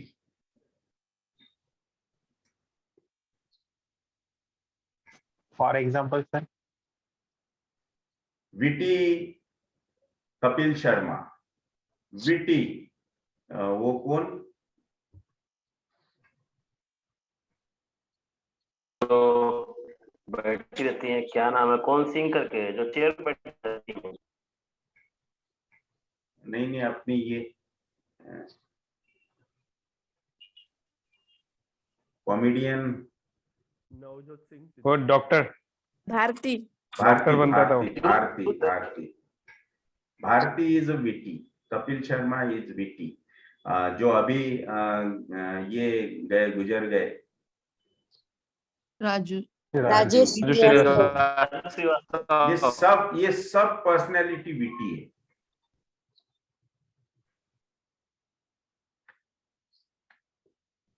Yes. Yes. Thank you, sir.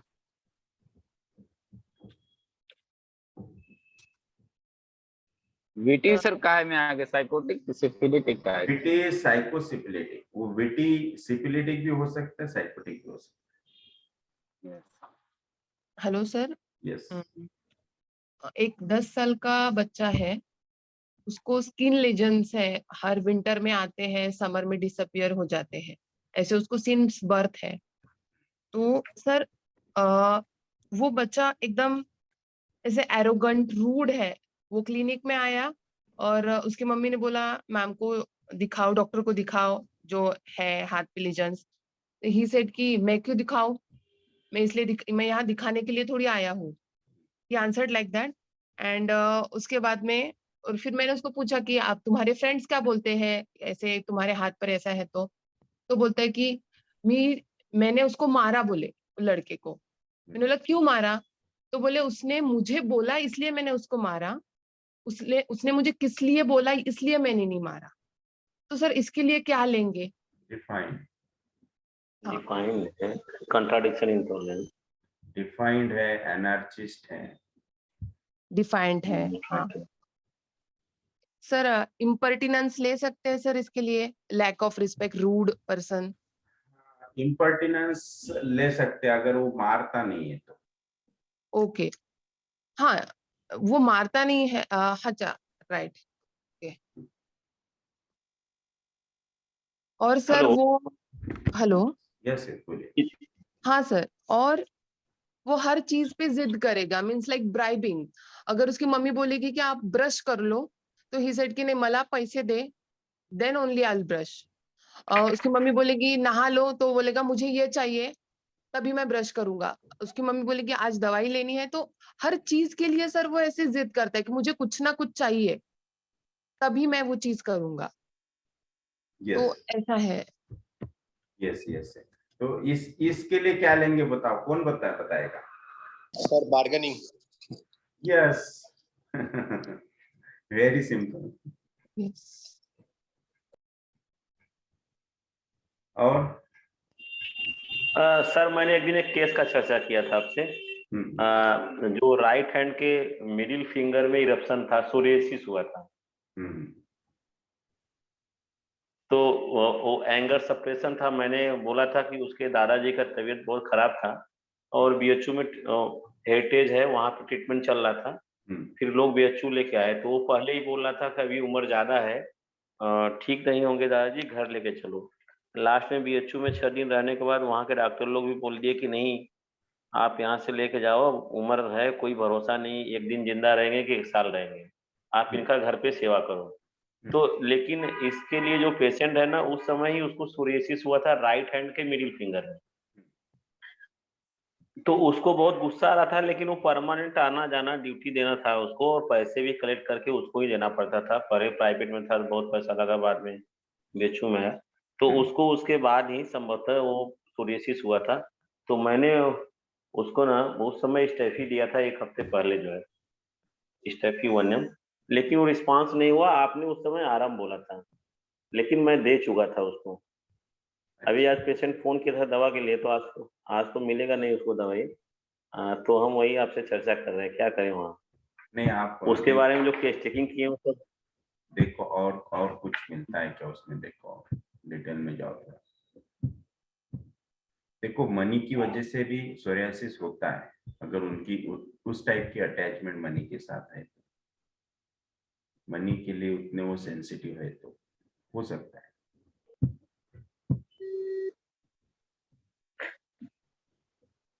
आपको और तो डिटेल उसके पहले सर मैंने कल्केरिया मैंने स्टेप्स इसलिए बोला था कि ऑरम इसलिए बोला था कि अगर उसको स्टेप्स नहीं बोला, स्टेप अगर तो हमने दिया था, आपने आराम बोला था। हाँ, अगर उसको स्टेप से रिलीफ नहीं मिला और वो उतना कंसाइंशियस है, एंगर सप्रेस है, तो फिर वो ऑरम पे जाएगा। अच्छा सर, डिलीजेंट बंदा जो है, जो हम लोग निकालते हैं डिलीजेंट है कि नॉन डिलीजेंट, डिलीजेंट कभी भी जीवन में तो नॉन डिलीजेंट नहीं होगा ना।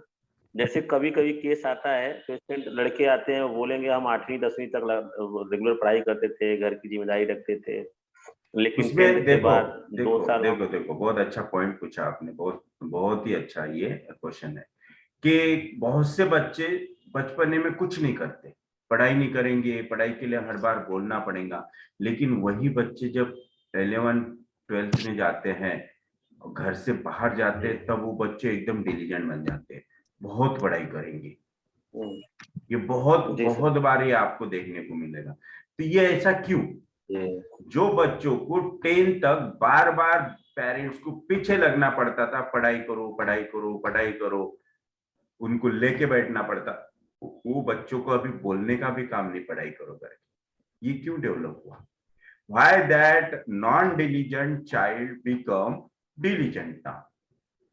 तो इसकी मेन रीजन होता है कि ये ऐसा क्या हुआ, बाहर जाके घर से जब बाहर निकला, ऐसा क्या हुआ, इसने क्या देखा, इसने ये किसके साथ रहा जिसकी वजह से उसमें ये बदल हुआ। ये तो डायरेक्ट म्यूटेशन ऑफ जीन हो गया ना। तो ये because of habit, because of environment, because of surrounding उसमें वो हुआ, ये चेंज हुआ उसका। It is not diligent and non diligent. उसको जॉब पे लगने दो, वो वापस इनडिलीजेंट नॉन डिलीजेंट बन जाएगा। साथ में रहने के कारण वो कॉन्शियस टाइप से हो गए। तो उसमें वो क्या बोलते हैं आपने, कुछ ऐसे बच्चे उसको फ्रेंड्स मिले होंगे, वो ये आपको डिटेल लेना पड़ेगा उसका कि ये चेंज इसमें क्यों आया। कोई फ्रेंड सर्कल या कोई ऐसी बात लग गई, ऐसे कोई फ्रेंड मिला जिसके वजह से वो पढ़ाई करने लगा, वो फ्रेंड उसको बोलता होगा या फिर उसको देख के ये करता होगा, क्योंकि उसमें भी वो एम मोटो जागृत हुआ कि भाई मुझे भी कुछ करना है, मुझे भी कुछ बनना है, लेकिन ये हरदम नहीं रहेगा। यस, टाइम के लिए आया। लेकिन सर जैसे अभी जो आप बोल रहे हैं इसको पकड़ना होगा, हमको कारण देखना होगा क्यों ऐसा उसके लाइफ में है, कारण क्या है, फ्यूचर को लेके एंजाइटी है या कोई जॉब के लिए वो देखा है, किसी को देख के कॉपी कर रहा है, तो वहां से हमको जो सिम्टम मिलेगा लेंगे, लेकिन हम उसको नॉन डिलीजेंट ही पकड़ेंगे। वो आज मेहनत कर रहा है, पहले मेहनत नहीं था। लेकिन सर अगर लेकिन सर कोई बंदा यस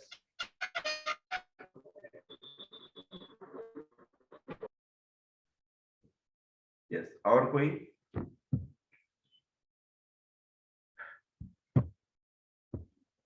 ओके, तो हमारी केस टेकिंग यहाँ पे फिनिश हुई। कल से हम एनालिसिस ऑफ केस देखेंगे।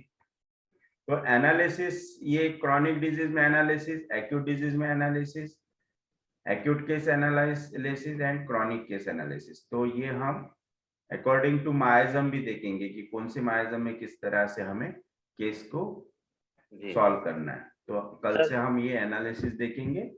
और अगर आपको केस टेकिंग पे और भी कुछ पूछना है तो क्वेश्चन कल आप मुझे व्हाट्सएप कर दीजिए या फिर सेशन के बाद पूछिए। व्हाट्सएप करेंगे तो हो सकता है टाइम मिला मैं बीच बीच में फिर उसे एक एक क्वेश्चन को बताऊंगा। ठीक है? केस टेकिंग सर, बच्चे का कैसे केस टेकिंग करना है, क्या इसके बारे में कुछ गाइडलाइंस देंगे सर? बच्चे के लिए तो बोला ना मैंने, बच्चे के लिए आपको मोस्टली पेरेंट्स से हिस्ट्री लेना है और बच्चे को ऑब्जर्व करना है। कभी भी क्या है, बच्चे की पेडियाट्रिक केस टेकिंग में बहुत सी बार क्या हो जाता है, बच्चे रोते, जिद करते, क्लिनिक में हम जब हिस्ट्री लेते रहते तो खेलते रहते। तो हम मोस्टली बहुत से डॉक्टर्स ये करते हैं कि बच्चों को बाहर बैठा देते, वही उनकी केस मिस हो जाती है। उसके जो इनेक्ट कैरेक्टरिस्टिक्स है ना, वो आपको कभी नहीं मिलेंगी और पेरेंट्स कभी नहीं बोलेंगे। पेरेंट्स के लिए वो ऑलवेज कैसा रहेगा, बच्चा, ये तो कॉमन है, ये तो हर बच्चे में होता है, ये कोई बताने वाली बात है। लेकिन जो आप ऑब्जर्व करेंगे, आप डर रहे हैं कि ये कोई मेरी कोई चीज ना तोड़ देगा या फिर कुछ कर देगा, है ना, इसलिए उसको बाहर बैठा दो।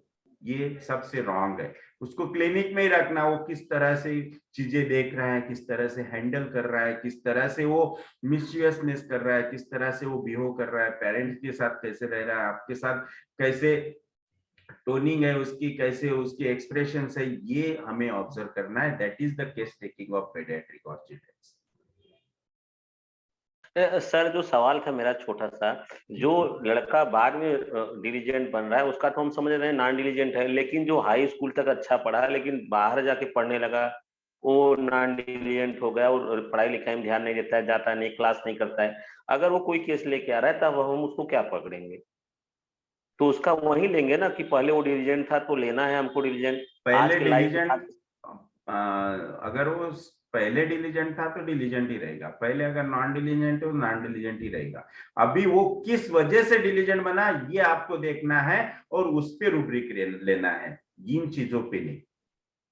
लेकिन सर अगर आज नॉन डिलीजेंट है और आज नॉन डिलीजेंट है, हेलो, लेता रहा, ऐसा भी हो सकता है। तो बच्चा हाई स्कूल तक हो सकता है पेरेंट्स के डर से वो पढ़ाई लिखाई अच्छे से करता रहा हो, ये भी तो हो सकता है। बाद में वो खुला उसको माहौल मिला, हो गया, बिगड़ गया। हाँ डॉक्टर साहब थोड़ा सा पूछ लीजिए, ये डॉक्टर विमल सिंह, ये मेरा केस है जो सोरियासिस का है, यही है पेशेंट। जी जी बोलिए। जो हेलो, जी बोलिए बोलिए। जो स्टैफी का केस है ना, इसने मेरे को बताया मैं हाई स्कूल तक पढ़ाई लिखाई रेगुलर करता था, रेगुलर जाता था, होमवर्क करता था, घर की जिम्मेदारी रखता था, और उसने अपने को रेगुलरिटी हर जगह बताया। लेकिन 10वीं से 12वीं क्लास में बाहर पढ़ा मिर्जापुर जाके,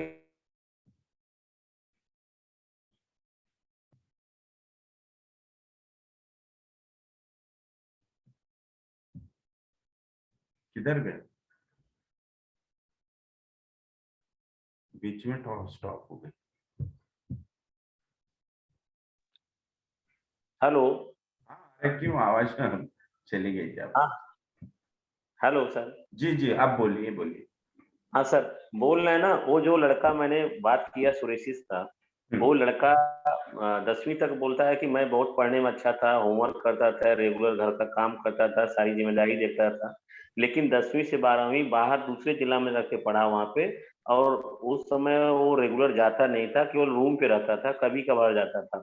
तो उस समय उसका एक जगह फोन कांटेक्ट हो गया था, केवल बात करता था थोड़ा बहुत कभी कभी, और रेगुलर क्लास नहीं जाता था इसलिए क्योंकि उसके मैथ और इंग्लिश थोड़े वीक थे। तो उसको लगता था जाएंगे नहीं समझ में आएगा, इससे अच्छा हम घर पे ही पढ़ लें, कुछ पूछे तो नहीं समझ में आएगा, तो इसलिए वो रेगुलर वहां जाता नहीं था क्लास करने। लेकिन अपने को चाइल्डहुड हिस्ट्री में हमें रिस्पॉन्सिबल बता रहा है, डिलीजेंट बता रहा है, और इसीलिए हमने स्टेफी दिया लेकिन काम नहीं किया। इसके पहले मैंने कलकरिया म्यूट किया तो उससे भी रिस्पॉन्स नहीं हुआ। तो पहले वो डिलीजेंट था, अभी वो नॉन डिलीजेंट हुआ ना, तो अभी वो नॉन डिलीजेंट नहीं हुआ, हम उसे नॉन डिलीजेंट की तरह देख रहे हैं, लेकिन वो अभी भी डिलीजेंट है, लेकिन वो जा क्यों नहीं रहा उसकी वजह हमें देखना है कि वो डर रहा है, that is the timidity appearing in public, और एम्बेरसमेंट, ड्यू टू एम्बेरसमेंट कि कोई कुछ बोलेगा तो इसको कैसे लगेगा, social position, concern about timidity appearing in public, और एक बाशफुल शाइनेस, ये टाइप के रूब्रिक्स वहां आएंगे।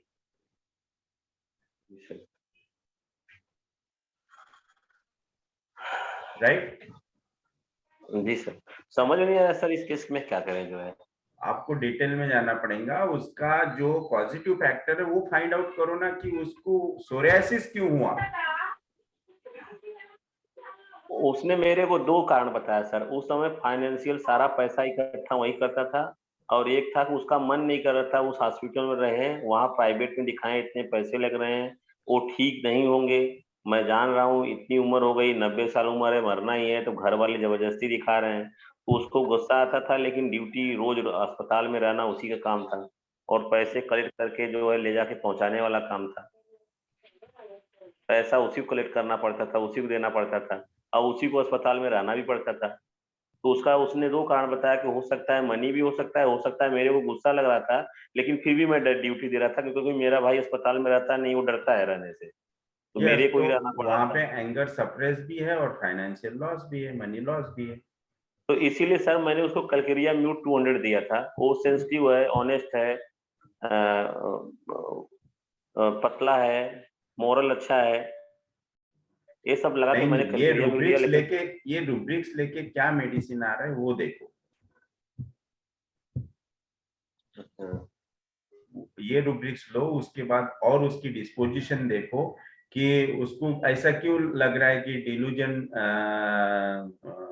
वेस्टिंग ऑफ मनी और डिलूजन, जैसे यूजलेस मनी जा रहा है उसका, इस तरह का वहां पे डिलूजन डाल के भी आपको रूब्रिक्स फाइंड आउट करना पड़ेगा। उसका एक मेंटल चीज बता रहे हैं सर, वो 10 साल से एक जगह पैसा लगा रहा है, लगभग 10,000 12,000 रुपया, अभी पिछले 2 साल में 20 लाख रुपया लगाया। वो जो यहाँ इलेक्ट्रिक वो होते हैं ना, बिजली जो गिरता है, तो बिजली जो गिरती है तो जहाँ गिरती है उसके अगल बगल कुछ रेंज में अगर कोई मेटल है, तांबा पीतल अंदर रहता है, तो उसके अंदर धातु में चेंजेज आता है, और ये चेंजेस जो होते हैं, अगर ये मेटल मिल जाता है तो इसमें अरबों करोड़ रुपए का सौदा होता है फॉरेन में। तो इसका एक गूगल पहले हमारे सुप्रीम कोर्ट के थ्रू नहीं होता था, कंपनियां आती थी और पता न कैसे होता था, उसने हमको बताया। वो अपने लाइफ का ना 12 साल 13 साल से पैसे ही लगा रहा है इसमें। तो 10,000 15,000 12,000 रुपया महीना लगा रहा है, और अपना सब व्यवस्था करके उसी में पैसा लगा रहा है।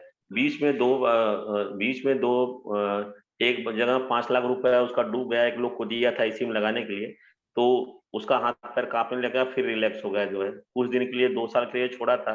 तो उसके ग्रुप के लोग आए जो है, वो बोले कि नहीं अभी मेटल मिलने वाला है, कहाँ मिल गया है, उस सर्किल में बहुत लोग हैं, बड़ी कंपनी है क्या है मुझे ज्यादा कुछ पता नहीं, तो सर्किल में बहुत लोग हैं। वो बोला कि 2 साल बंद किया था, फिर उसको इन्फॉर्मेशन हुआ, लोगों आए समझाया कि नहीं पैसा वो उस तरह का मेटल मिलने का संभावना है, कहाँ मिल रहा है कैसा है, फिर से पैसे लगाना लगा। तो उसके वो अपने जीवन का पूरा कमाई ना उसी में लगाता जा रहा है कि मेरे को कभी 2-4 करोड़ 10 करोड़ का होगा तो मेरी जो मदद कर रहा है मैं उसको दे दूंगा, मेरे पास पैसा बहुत आ जाएगा। लेकिन वो पूरा पैसा उसी में अपने पूरे जीवन का लगा रहा है। तो उसने बोला कि मेरे जो दोस्त हैं और खास लगे सगे हैं, जो लोग पैसे कमा लिए मैं देखता हूँ मेरे को इग्नोर करते हैं, जिनकी मैं मदद भी किया था वो मेरे को इग्नोर करते हैं। उनको लगता है कि मेरे पास पैसा नहीं है। अगर मेरे पास कभी पैसा आएगा, अभी वो बोल रहा है कि 1 महीने में डीलिंग होने वाली है कोई फॉरेन कंपनी से, सुप्रीम कोर्ट में शायद ऑर्डर हो गया, तो बोला था पैसा आएगा तो मैं जो मेरा सहयोग किया है, मेरे साथ रहा है, मैं उसको तो दूंगा, और जो अदर्स है जिसने मेरे को हेट किया है, निगलेक्ट किया, जो मेरे फ्रेंड थे मैंने जिसका मदद किया था, उनको कभी दूंगा नहीं कुछ। अगर मेरे पास आएंगे तो उनको मैं बोलूंगा, झाड़ूंगा कि मेरे को तो कभी जरूरत था तुमने दिया नहीं या मेरे को किया नहीं। और मैंने बोला पैसे लेके क्या करोगे, बोला महंगी गाड़ी लेंगे हम। किस लिए? कहा कि अरे भाई पैसा रहेगा तो करेंगे ही ना, लोग जाने कि मेरे पास भी पैसा है। तो मेरे को मनी माइंडेड लगा कि वो पूरी, और उसका हैंड सेट करते हैं ना सॉफ्ट है, मतलब बहुत तगड़े से हाथ नहीं मिलाता है। तो मुझे कलकेरिया ज्यादा समझ में आया, लीन थीन है, मॉरल अच्छा है। तो मैंने ये सब देख के, और सब मैंने केस चेकिंग किया है, उसको म्यूट दिया था 201 M, अरे 200 जो एक डोज, लेकिन ज्यादा कुछ समझ नहीं। ये delusion wealth, delusion money, delusion easy money, इस टाइप के रूब्रिक्स में जाओ और एग्जैक्ट उसके डिस्पोजिशन को क्या मैच हो रहा है वो लो। आप डिल्यूजन का रूब्रिक देखो। अच्छा अच्छा, ये सब डिल्यूजन उसके कि मुझे पैसा मिलेगा। हाँ अभी भी लगा रहा है। मैंने बोला था अगर कुछ गड़बड़ी होगा तो आप मेरे को फोन करना, ऐसा ना हो कि वो सीरियस हो जाए कहीं। तो अभी कहता है कि 1,50,000 2 लाख चला जाता है ना डॉक्टर साहब, मेरे को कोई तकलीफ नहीं होता है। हमने बोला क्यों यार इतना पैसा जाता है? तो कहा कि जाने दीजिए, मेरा तो बहुत कुछ गया है, जिस दिन आएगा मतलब मान के रखते कि मेरे को पैसा मिलेगा ही। मतलब उसके दिमाग में यही कि 10-20 करोड़ हमको मिलेगा, 33 करोड़ मिलेगा तो और लोगों को बांट देंगे। उसके नीचे भी 4-5 लोग हैं, वो लोग भी 2 साल में 7 लाख रुपया दिए। उसका कहना है कि जिसको जो जितना दिया उसी हिसाब से देंगे। तो डिल्यूजन वेल्थ में जाओ आप, डिल्यूजन वेल्थ, डिल्यूजन मनी में पूरा वो जितने भी रूब्रिक्स है इसके पूरे देख लो और एग्जैक्टली कौन सा उसकी डिस्पोजिशन को सूट हो रहा है, फिट हो रहा है, वो ले लो। राइट? अच्छा ठीक है सर, ठीक ठीक है, thank you sir. Okay, thank you very much. कल हम मिलेंगे with case analysis. Right? Okay, thank you, bye bye, good day, Thank you, good sir. Night. Yes, good day sir. Tata, bye bye.